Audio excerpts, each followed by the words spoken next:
आगे अखहरी हो हमर यार मनवा तो एक बेर बात कर लगे आगे सुना यारवा हो भरती पटनवा में आके मुलाकात कर लगे आगे सुना यारवा हो भरती पटनवा में आके मुलाकात कर लगे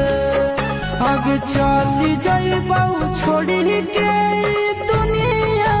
विदाई अपने हाथ कर लगे आगे सुना यारवा हो भर